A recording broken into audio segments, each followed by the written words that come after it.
I'm Dr. C. Victor Herman III, and I'm taking it to the house. And I'm Dr. Timothy Hoover, and I'm taking it to the house. Yes, it's the two of us again. We appreciate y'all coming out to holler at us, sit down with us. Let's have a fireside chat. Let's talk some sports. Brother, what's on your mind? What's going on?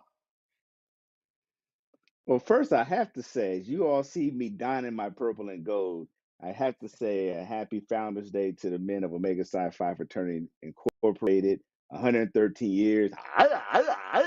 Just had to make sure we make sure that set that tone. Now, if everybody trying to figure out where I was last week,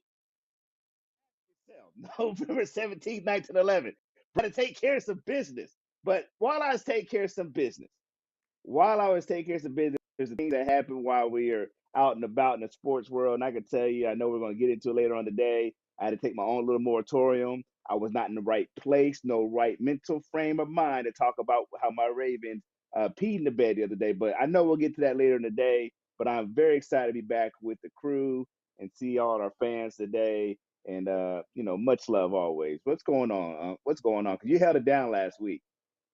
Hey, brother, I appreciate it, man. And you were missed. Holding it down. You're being kind. You're being very kind because that energy you bring, I feed off of it, and it's just not the same without you. But having said that, love you, appreciate you. Let's talk some sports. Last week, Jake Paul, Mike Tyson, Netflix. I I certainly want to know how you felt. Did you watch it? Did you subscribe to it? Were you tuned in? I will tell you before you while you're gathering your thoughts. I didn't buy into it. I'm not a Netflix subscriber, number one, and I didn't want to buy or even get the fight because I thought it was just too gimmicky. That was me. I wanted to be wrong because I like me some Mike. I love me some Mike. I wanted to wake up the next morning after the fight, almost like the election, and know that my guy won, kicked tail, beat some ass, if you will. I wanted to know that he was still Iron Mike. Yet he was in an advanced stage fighting against a 25-year-old, and I was like, this just doesn't feel right. And so I wasn't going to put any time nor money towards something that I just didn't feel I wasn't behind it 100. What were you doing? Did you tune in? Did you see it? And what were your thoughts about the fight if you did tune in? I did watch the fight. In fact, I had a soccer tournament last weekend in Richmond to watch my darling princess, my daughter. And while I said, okay, guess what? I could watch this fight. At first, I thought it was going to be a pay per view thing, which I would not have paid money to see it. But consider I'm already a Netflix subscriber, no problem. It's going to be for free. Let's do this because I've heard about this Jake Paul guy. And to your point, I've heard all the gimmicky kind of stuff. I know he's calling out fighters and seem like he has found ways to fight fights he knows he can win. And deep down in my gut, as I prepared to say, "Oh, Mike Tyson gonna give this guy the business," I had to remember. I didn't remember, nor did it come forefront of my mind that the Mike Tyson I'm going to see last week was not the Mike Tyson I last saw 20 years ago. And as I watched the fight, it was nostalgic, and I'm wanting to see my guy. I want to see my guy. And we talk about in baseball when Willie Mays was traded, it was no longer the same Willie Mays wandering around in the outfield. I mean, when that player does not look the same, whether it's Joe Joe Namath, that Yeah, last round. I mean, you don't want to remember them in that right, uniform nor looking like that. right. And Yeah. after about the first round, I started feeling very, very sad and very like I should be watching this. It's almost elder abuse. He looked like my Mike. He had the tenacity and the attitude of our Mike, but that they should have done that. That I don't want to remember him like that. Right. He took some shots, and I'm like, dang, gummit, why don't this guy fight somebody that can at least give him a run? And does he really win? Right?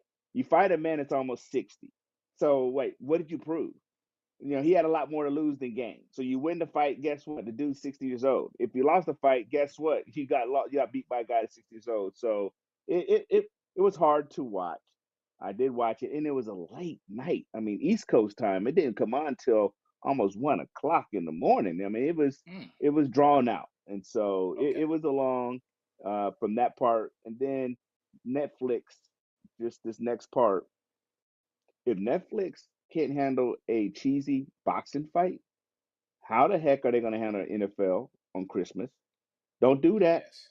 Don't do that. This is not 1991 dial up modem. This is not needing to have the AOL.com disk and put it into your CD-ROM and get you 400 minutes of internet time. We can't do that.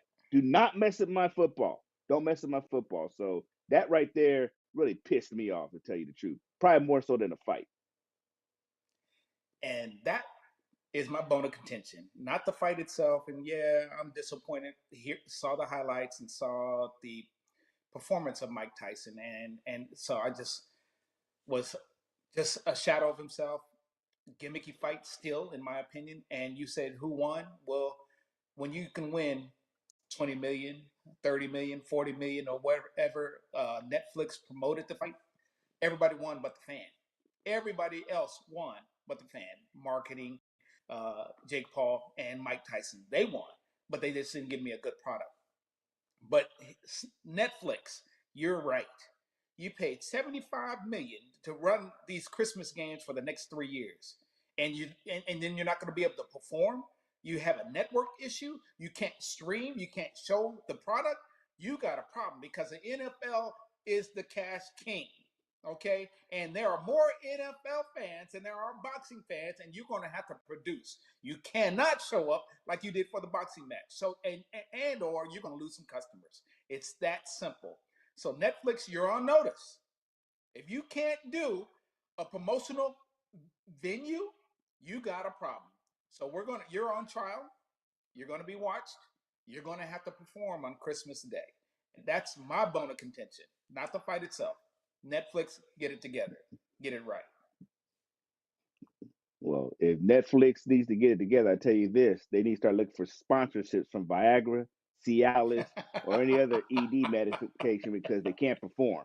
And you better be able to rise for the occasion. There's a whole lot of products out there. If they need some support on how to perform when everybody demand is on you, they better get ready. That's all I'm gonna say about them. They got streaming ED.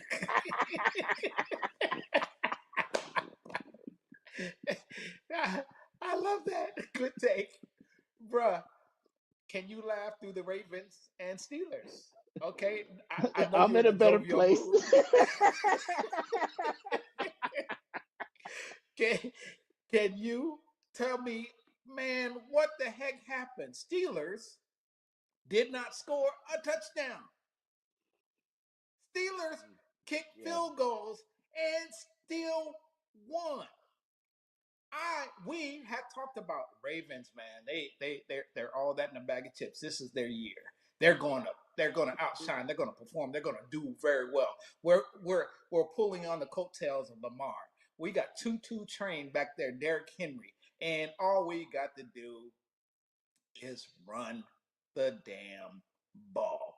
Run. I say we because I'm a Lamar fan. I'm a closet Ravens fan. And what I saw in that game reminded me of the championship series. Why do we stop doing going to our strength? Our strength is run, run, and run again. Yeah, Lamar can pass. He's very effective. Flowers, you get hit in the chest, face mask, whatever. You drop the ball. Come on. We got Andrews. We got Likely. We got weapons. But you got to stick with your identity. So I will come back after the dust settles a little bit because I know you got to get this off your chest. Sir, the mic is yours. Appreciate you. You do run to set up the pass.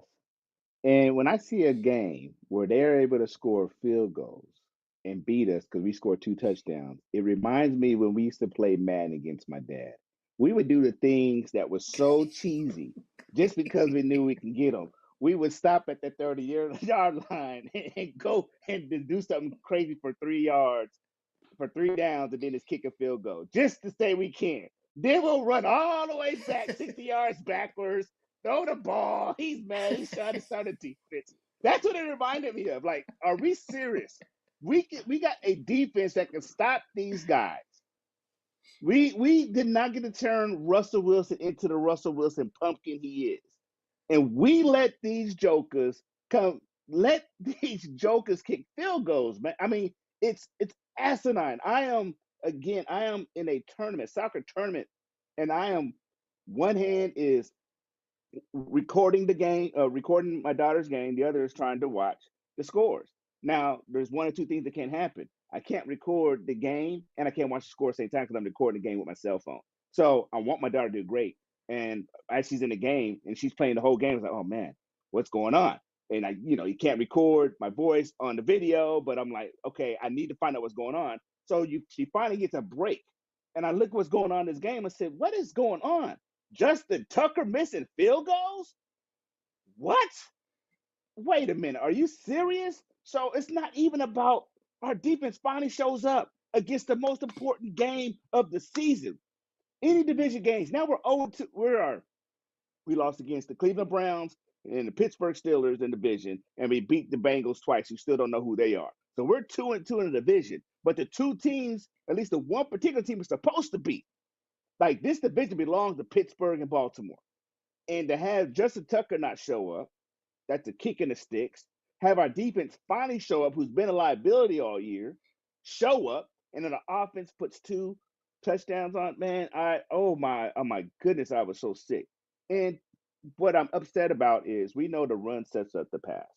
And every time we deviate from the script, we get our ass kicked.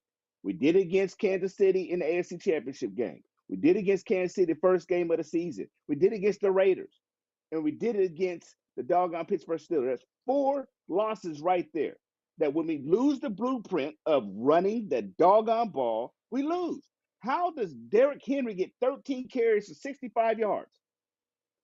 That's already 5 yards to carry. 13 carries for 65 yards, and you stop giving to him, and Lamar passes it for 33 times. Lamar goes 22 for 33. Great. But you aired it out 33 times. We understand about what, 6 to 9 drops. He is a great passer. I love him as passing. But if we're recognizing receivers didn't wake up this morning to catch the ball, be big boy. Big boy. They don't want to tackle him in the fourth quarter. And that's what pisses me off. That is not a Super Bowl caliber team. What they played on the field last night and we'll get to it later, and seeing what Buffalo and Kansas City went about, we're not ready for that because we still don't know who we are. We're playing a game as if we don't know who we are. We are too talented of a team to sit up here and have 4 losses and be second place.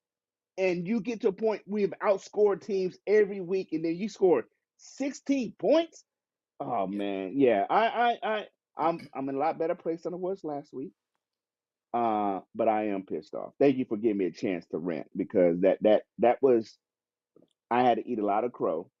Some very close people in my circle are Pittsburgh Steelers fans, and I had to own it. Say, hey, good win. Nothing else. There's nothing else because guess what? You did what you're supposed to do. You outscored us, and that was just man sickening, sickening. So, so a couple of takeaways for me is Pittsburgh statement game. If you ask me, Pittsburgh said, "We are who we are. We're true to ourselves. We're not going to dazzle you with big plays. We're just going to ground and pound and let our defense set us up and just play the long game. We're okay. We don't have to be splash. We don't have to do that. We don't. Russell Wilson can do that. He still shows he has the arm talent to do that. No, we're just going to hand it off to Harris. We're just going to hand it off to Warren. We'll take 3 yards. You know what? We don't mind punting. We got an excellent field goal kicker, but we have an excellent defense. We don't mind. We know who we are. They stayed to their identity and they won because of that. And that's I admire that. So statement game is my number one takeaway. Steelers are really very good, really very good. Um, But my other takeaway was I thought Lamar lost his MVP that game. That's what I thought.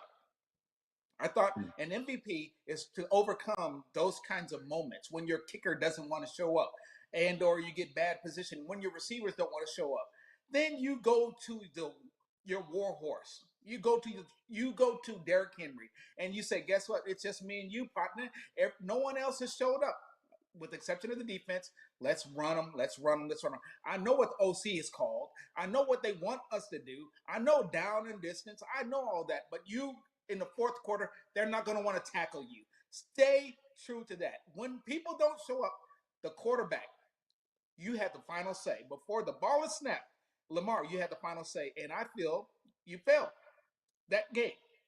So, in my humblest of opinions, you lost the MVP that day. Can you gain it back? There's a lot of season left. I'm just talking about right now. It's recency bias. Yes, and I am in the moment. But doggone it, when my co-host can talk about 4 games, when you lose who you are, you lose your identity, you go away from your MO. At some point, like game 2, maybe you should have said, that's not going to happen again. Game 3, when I'm talking about the losing games, oh, that's not going to happen again. No, it's happened again 4 times when you stopped running the ball. You come to this season, you got the baddest man on cleats who can run the ball at 260 pounds. He runs 20 miles per hour in open field, and he's what 6'4", 6'5"? I don't know. He's bigger than some of his linemen. Why not feed him the ball? When all else fails, you know what happens in the fourth quarter? The DB coming up and gonna say, "No, partner, go ahead." I'm for film. I'm gonna act like I want to tackle you. Come on, Ravens. So Lamar, before I know you got microphone, headphones coming in, and you're getting to play, but you're also in the game. OC is not in the game. You are in the game. You can look in your players' eyes. You can see what's going on. And I know you try to take the emotion out, but you need to be emotional because my co-host is emotional. I'm emotional, and we're as fans wanting you guys to be as excited as we are. It should not have come down to that. And I feel like you lost that day. You lost the MVP. Yeah, and I know the MVP award, especially as you talk about recency bias, I totally agree. On that particular day, there's a lot of the quarterbacks that I them. I love to be in the locker room post game just to see how that goes. Like you said, a lot of football left. He can easily gain. I mean, stats show it all. But is the MVP based off of stats or performance? And there's those games right there are the ones that you're supposed to show out. It's a Right. landmark game.